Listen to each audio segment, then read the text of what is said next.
Números, capítulo 35. Nas campinas de Moabe, junto ao Jordão, frente a Jericó, o Senhor disse a Moisés: ordene aos israelitas que, da herança que possuem, deem cidades para os levitas morarem, e deles também pastagens ao redor das cidades. Assim, eles terão cidades para habitar e pastagens para o gado, para os rebanhos e para todos os seus outros animais de criação. As pastagens ao redor das cidades que vocês derem aos levitas se estenderão para fora 450 metros a partir do muro da cidade. Do lado de fora da cidade, meçam 900 metros para o lado leste, para o lado sul e para o lado oeste e para o lado norte, tendo a cidade no centro. Eles terão essa área para as pastagens das cidades. 6 das cidades que vocês derem aos levitas serão cidades de refúgio para onde poderá fugir quem tiver matado alguém.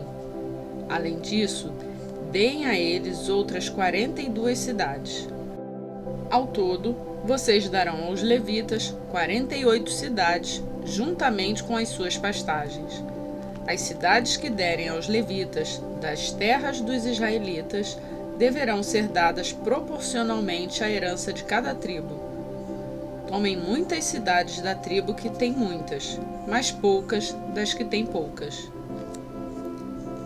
Disse também o Senhor a Moisés: diga aos israelitas: quando vocês atravessarem o Jordão e entrarem em Canaã, escolham algumas cidades para serem suas cidades de refúgio, para onde poderá fugir quem tiver matado alguém sem intenção. Elas serão locais de refúgio contra o vingador da vítima, a fim de que alguém acusado de assassinato não morra antes de apresentar-se para julgamento perante a comunidade. As 6 cidades que vocês derem serão suas cidades de refúgio. Designem 3 cidades de refúgio para o lado do Jordão e 3 outras em Canaã. As 6 cidades servirão de refúgio para os israelitas, para os estrangeiros residentes e para quaisquer outros estrangeiros que vivam entre eles, para que todo aquele que tiver matado alguém sem intenção possa fugir para lá. Se um homem ferir alguém com um objeto de ferro, de modo que essa pessoa morra, ele é assassino. O assassino terá que ser executado. Ou se alguém tiver nas mãos uma pedra que possa matar e ferir uma pessoa de modo que ela morra, é assassino. O assassino terá que ser executado. Ou se alguém tiver nas mãos um pedaço de madeira que possa matar e ferir uma pessoa de modo que ela morra, é assassino. O assassino terá que ser executado. O vingador da vítima matará o assassino. Quando o encontrar, o matará. Se alguém com ódio empurrar uma pessoa premeditadamente ou atirar alguma coisa contra ela de modo que ela morra, ou se com hostilidade der-lhe um soco provocando a sua morte, ele terá que ser executado. É assassino. O vingador da vítima matará o assassino quando o encontrá-lo. Todavia, se alguém, sem hostilidade, empurrar uma pessoa ou atirar alguma coisa contra ela sem intenção, ou se, sem vê-la, deixar cair sobre ela uma pedra que possa matá-la, e ela morrer, então, como não era sua inimiga e não pretendia feri-la, a comunidade deverá julgar entre ele e o vingador da vítima de acordo com essas leis. A comunidade protegerá o acusado do assassinato do vingador da vítima e o enviará de volta à cidade, de refúgio para onde tinha fugido. Ali permanecerá até a morte do sumo sacerdote, que foi ungido com o óleo santo. Se, contudo, o acusador sair dos limites da cidade de refúgio para onde fugiu, e o vingador da vítima o encontrar fora da cidade, ele poderá matar o acusado sem ser culpado de assassinato. O acusado deverá permanecer em sua cidade de refúgio até a morte do sumo sacerdote. Somente depois da morte do sumo sacerdote poderá voltar à sua propriedade. Estas exigências legais serão para vocês e para as suas futuras gerações, onde quer que vocês vivam. Quem matar uma pessoa terá que ser executado como assassino mediante depoimento de testemunhas. Mas ninguém será executado mediante o depoimento de apenas uma testemunha. Não aceitem resgate pela vida de um assassino. Ele merece morrer. Certamente terá que ser executado. Não aceitem resgate por alguém que tenha fugido para uma cidade de refúgio, permitindo que ele retorne e viva em sua própria terra antes da morte do sumo sacerdote. Não profanem a terra onde vocês estão. O derramamento de sangue profana a terra, e só se pode fazer propiciação em favor da terra em que se derramou sangue, mediante o sangue do assassino que o derramou. Não contaminem a terra onde vocês vivem e onde eu habito, pois eu, o Senhor, habito entre os israelitas.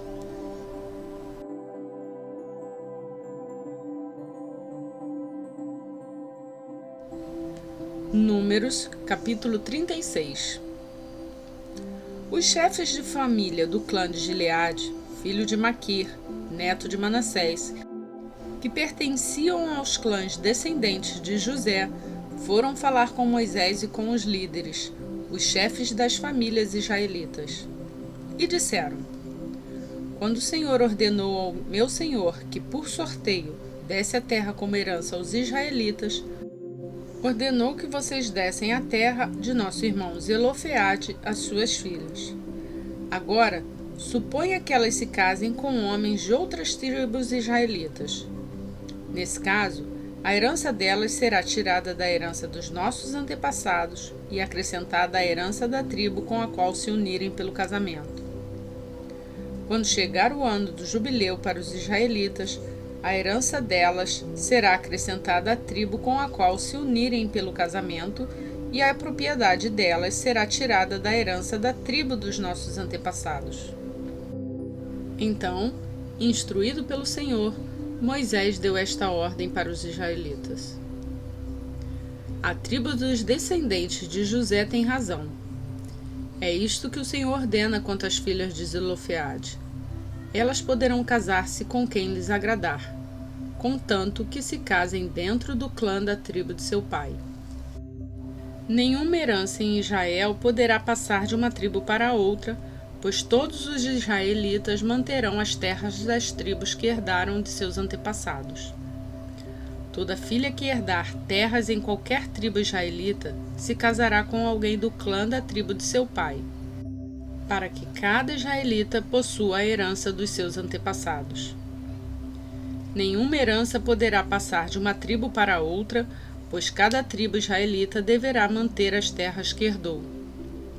As filhas de Zelofeade fizeram conforme o Senhor havia ordenado a Moisés. As filhas de Zelofeade, Maalá, Tirza, Ogla, Milca e Noa, casaram-se com seus primos paternos dentro dos clãs dos descendentes de Manassés, filho de José, e a herança delas permaneceu no clã e na tribo de seu pai.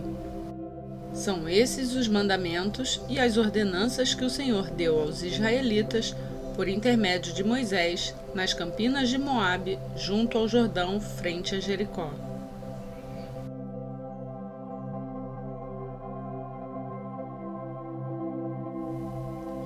João, capítulo 11. Havia um homem chamado Lázaro. Ele era de Betânia, do povoado de Maria e de sua irmã Marta. E aconteceu que Lázaro ficou doente. Maria, sua irmã, era a mesma que derramara perfume sobre o Senhor e lhe enxugara os pés com os cabelos.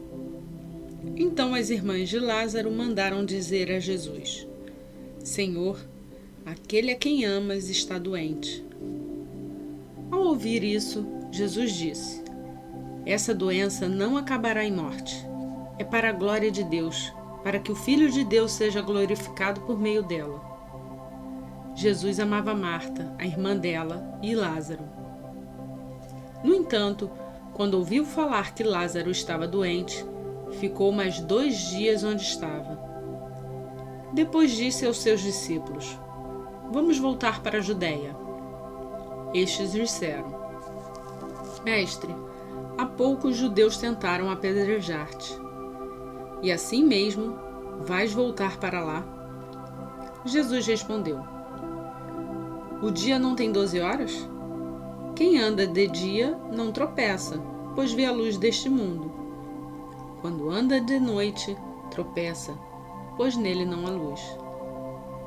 Depois de dizer isso, prosseguiu dizendo-lhes: Nosso amigo Lázaro adormeceu, mas vou até lá para acordá-lo. Seus discípulos responderam: Senhor, se ele dorme, vai melhorar. Jesus tinha falado de sua morte, mas os seus discípulos pensaram que ele estava falando simplesmente do sono. Então lhes disse claramente: Lázaro morreu, e para o bem de vocês, estou contente por não ter estado lá, para que vocês creiam. Mas vamos até ele. Então Tomé, chamado Dídimo, disse aos outros discípulos: Vamos também para morrermos com ele. Ao chegar, Jesus verificou que Lázaro já estava no sepulcro havia 4 dias.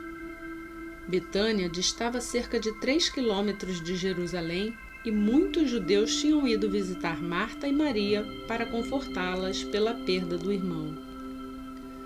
Quando Marta ouviu que Jesus estava chegando, foi encontrá-lo, mas Maria ficou em casa.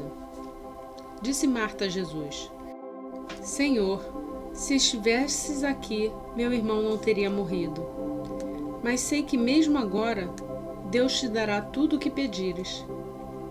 Disse-lhe Jesus: O seu irmão vai ressuscitar. Marta respondeu: Eu sei que ele vai ressuscitar na ressurreição no último dia. Disse-lhe Jesus: Eu sou a ressurreição e a vida. Aquele que crê em mim, ainda que morra, viverá. E quem vive e crê em mim, não morrerá eternamente. Você crê nisso? Ela respondeu: Sim, Senhor. Eu tenho crido que tu és o Cristo, o Filho de Deus que devia vir ao mundo. E depois de dizer isso, foi para casa e, chamando à parte Maria, disse-lhe: O Mestre está aqui e está chamando você.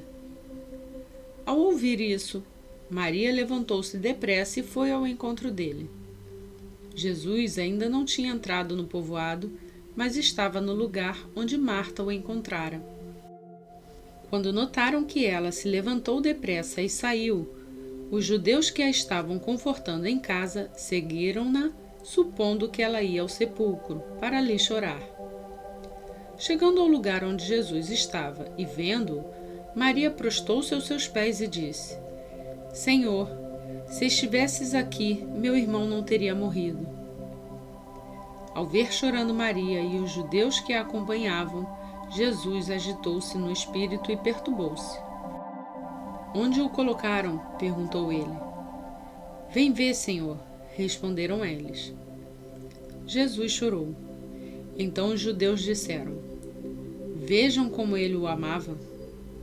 Mas alguns deles disseram: Ele que abriu os olhos do cego não poderia ter impedido que este homem morresse? Jesus, outra vez profundamente comovido, foi até o sepulcro.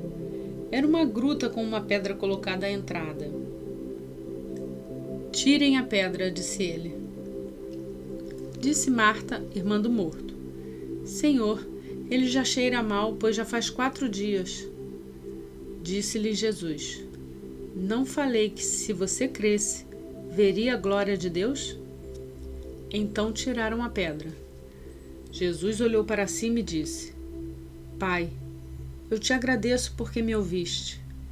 Eu sei que sempre me ouves, mas disse isso por causa do povo que está aqui, para que creia que tu me enviaste. Depois de dizer isso, Jesus bradou em alta voz: Lázaro, venha para fora. O morto saiu, com as mãos e os pés envolvidos em faixas de linho e o rosto envolto num pano. Disse-lhe Jesus: Tirem as faixas dele e deixem-no ir. Muitos judeus que tinham vindo visitar Maria, vendo o que Jesus fizera, creram nele. Mas alguns deles foram contar aos fariseus o que Jesus tinha feito. Então os chefes dos sacerdotes e os fariseus convocaram uma reunião no Sinédrio. "O que estamos fazendo?" perguntaram eles. "Aí está esse homem realizando muitos sinais milagrosos. Se o deixarmos, todos crerão nele, e então os romanos virão e tirarão tanto o nosso lugar como a nossa nação." Então um deles, chamado Caifás, que naquele ano era sumo sacerdote, tomou a palavra e disse: "Nada sabeis. Não percebeis que vos é melhor que morra um homem pelo povo e que não pereça toda a nação?" Ele não disse isso de si mesmo, mas sendo sumo sacerdote naquele ano, profetizou que Jesus morreria pela nação judaica, e não somente por aquela nação, mas também pelos filhos de Deus que estão espalhados, para reuni-los num povo. E daquele dia em diante, resolveram tirar-lhe a vida. Por essa razão, Jesus não andava mais publicamente entre os judeus.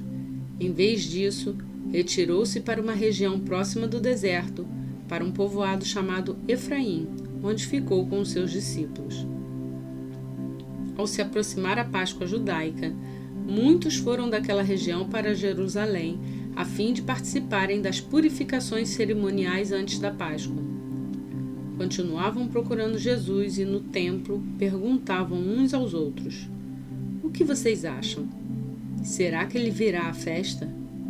Mas os chefes dos sacerdotes e os fariseus tinham ordenado que, se alguém soubesse onde Jesus estava, o denunciasse para que o pudessem prender.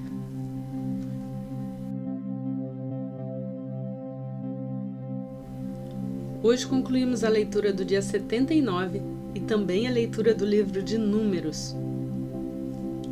Bem, irmãos, o que eu posso dizer é que, apesar de muitos comentários que eu tenho recebido, de pessoas falando que não gostam muito de ler os livros de Levíticos, de Números, porque tem muita matança, eu consigo enxergar naquele livro coisas que estamos vivendo hoje.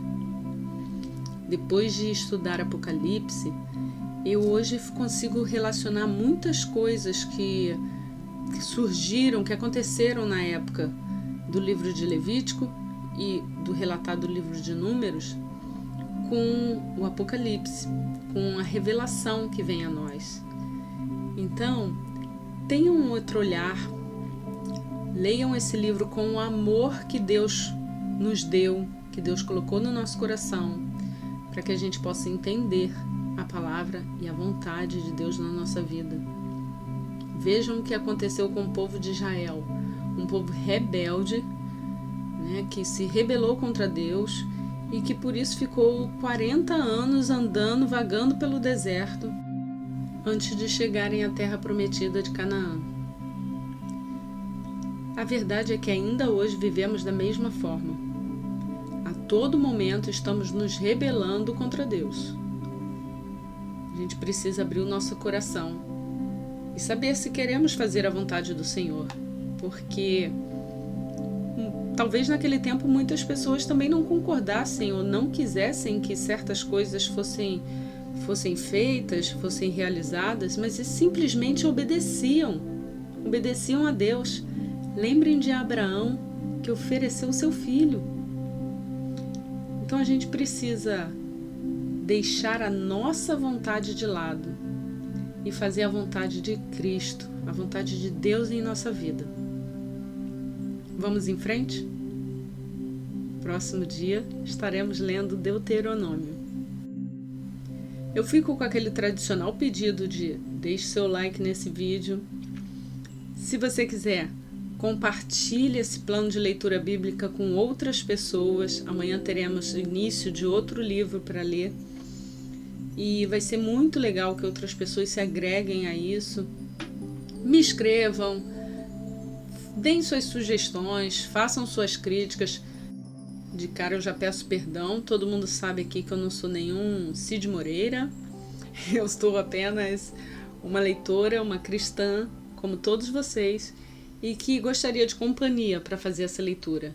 Se eu sirvo de inspiração para vocês, vocês servem de inspiração para mim. E Deus é a nossa inspiração maior. Por hoje eu fico por aqui. Que Deus te abençoe, que Deus abençoe o seu dia e até amanhã, se assim Ele nos permitir.